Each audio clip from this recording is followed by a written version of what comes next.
VTubers are really hard to make. From drawing and cutting the model and rigging it and putting everything together, it's a lot of work. It's the kind of work that I'm not really willing to start doing right now.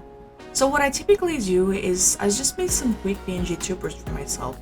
Usually what I like to do is I like to sketch my characters in different poses, basically different types of context, and create a quick drawing to make a PNGtuber out of, and use it when it fits to a certain kind of context that I'm using it for. So for instance, the first PNGtuber that I drew my character drawing on a tablet, because initially I thought that I was going to stream basically drawing, and I just thought it was fitting to basically use that kind of avatar on the side of the screen as a representation of me drawing for the stream, right? But then I realized, hey, this is kind of fun, and I kind of want to make more. Because for me, it doesn't make sense, for example, to use my PNGtuber with a drawing tablet as an overlay while playing Genshin, for example. I still do that because honestly, I feel like it's not really that obvious, and I kind of liked how it turned out despite it just being a very quick 20-minute colored sketch. But I'm the type of person to really like making color sketches, and quite frankly, I feel like it's not really that obvious when you use a PNGtuber just because of the size shrinking basically. And usually when you compress a drawing like that, the lines kind of like merge together and it's not really that visible that it's all sketchy and messy. Plus my goal is to make it something quick and simple, especially if you're the kind of person who wants a bunch of avatars with different expressions and different poses to use. So my goal is to be able to create a PNGtuber within the 30-minute mark, maybe an hour. Most of the process really comes down to how you want to draw it. Because if you want to make a fully rendered drawing, it will probably take you more than 20 minutes. And you're absolutely free to do so. I'm just the type of person to really like making color sketches, but I know not many people agree with me. Either way, my process is simple. I just make a quick sketch base. Sometimes if it's too messy, I will make a sketch on top of it. Then I will quickly throw in the flat colors and then add maybe 2 layers of shading, one normal and one slightly darker, and then some highlights, and literally call it a day. It's really just that. And then after the entire process is done, after I have my sort of like base PNGtuber down, I will literally draw the open mouth on top of it, as well as the closed eyes on top of the open eyes, and then sort of like redraw it to make it match the base that I have underneath. For this particular example, of course, I drew the mouth open first, so I kind of like drew the mouth closed on top of it, but it's basically the same process that you're gonna follow. Or rather, that I followed. You should probably do that before even the coloring stage. But this is my lazy way of doing it, and honestly, it works for me, and I don't really mind that too much. At the end of the process, I will save 4 different files. One with open eyes and a closed mouth, another one with open eyes and an open mouth, another one with closed eyes and an open mouth, and another one with closed eyes and a closed mouth, and you will shortly see why. For color sketches, usually the neater the lines are, the better it will look. For color sketches, usually the cleaner the lines are, the neater it will look. But the lazy way for that would be basically just sketch loosely, have fun with it. I would definitely, however, clean up the focal point, which is usually the face. Because the focal point is basically the area of the drawing where people will mostly look at and put their focus on, which most of the time it will be the face. So typically if you let your sketch pretty loose but you keep the face pretty clean, then most people won't really notice the messiness of the sketch. So you can kind of get away with that. The cleaner the lines, the better, but for things like long hair, I personally prefer loose, messy sketches because long hair can be pretty messy, and I just feel like it adds a touch of realism. I mean, not always. I have pretty long hair IRL, and I like representing it as a little messy, but you know, at the very least, I think that the sketch represents the strands. So I do have a flow though of whenever I make color sketches, I normally don't really use references. Just because I'm always like, oh, just put the base concept down, and then after you clean the sketch up or do the line art, then you can use references for that. And then I never do. So it's probably wiser to just use references before, unless you have developed your muscle memory enough to be able to know exactly how everything looks like, which is then good for you because that way you just save yourself a lot of time as well and make the process a little faster. However, again, this isn't necessarily a tutorial, it's more of a, hey, this is how I do this, and if you want to, you can tag along and see. However, if you do manage to learn something from these, then perfect, I'm happy about that. This is basically the process that I mentioned earlier. The way I do this is I make 4 different sprites: open eyes, open mouth, closed mouth, and then I combine the 4 together. You don't necessarily have to do this, but this is how I do it. You can do so much more with the program, which, speaking of, the program we're going to use is PNGtuber Plus.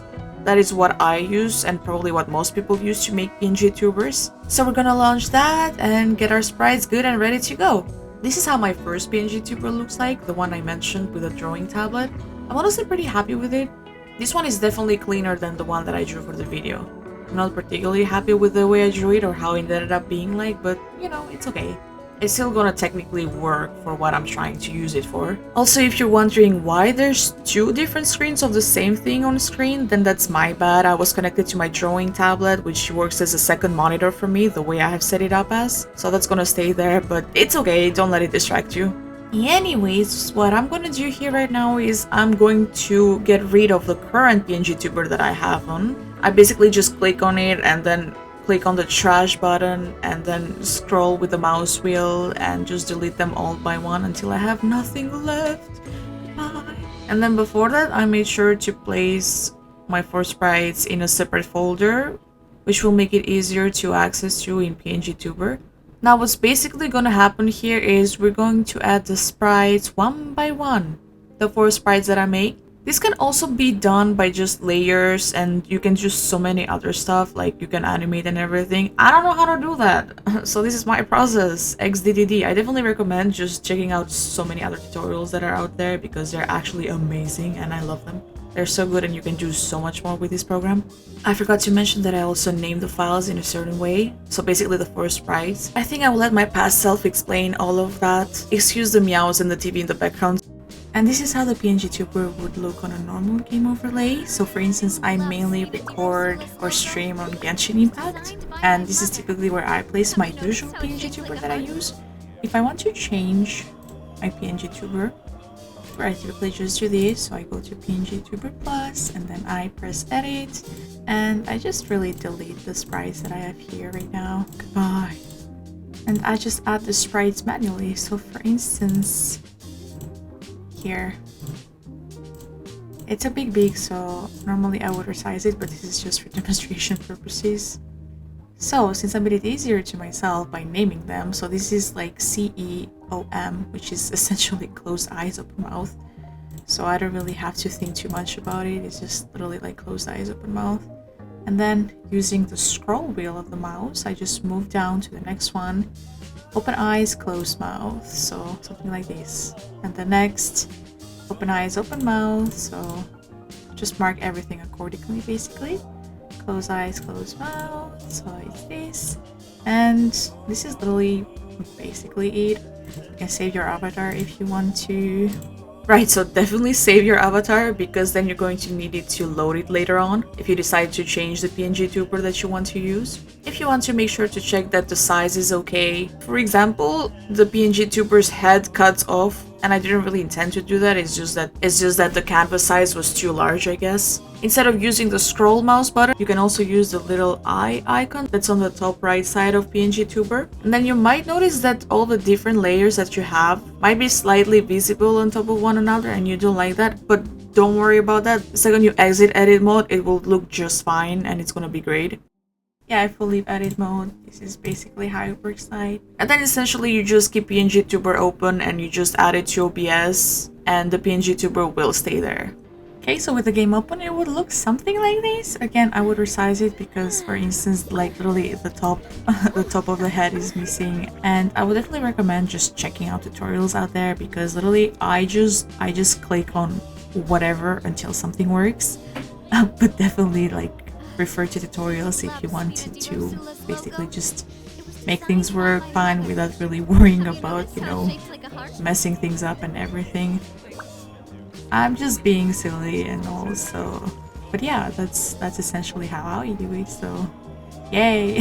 And that's pretty much my entire process. These are genuinely a lot of fun to do, and I'm very excited for one day to be able to upgrade them, either in terms of art style or in terms of art quality or in terms of animation really, because there is so much you can do with these. Of course, my end goal is to actually be able to learn live 2D cubism and make a real VTuber of my own, but honestly PNGtubers are so much fun and sometimes they do get the job done. I think they can be very cute and I think they can be very expressive. And they're definitely a more affordable option to start out with. And also, if you're an artist, you can literally just make it on your own. I made this in literally 30 minutes. Of course, you don't have to do it in 30 minutes. You can take your time, render it, make it beautiful, add some animations to it, and you can create something absolutely gorgeous. And I want you to make something you like, and I want to see you succeed. And there's really so much you can do. Like, I'm literally on a green screen right now just because like I thought that implementing it and just like making things with it would be funny, because I can just edit this anywhere I like, right? Whether it's streaming or making videos, or you know what, even like showing off PowerPoint presentations, like who cares? Just do it, do whatever you like, do whatever makes you happy. And I wish you nothing but success and nothing but happiness on your journey ahead.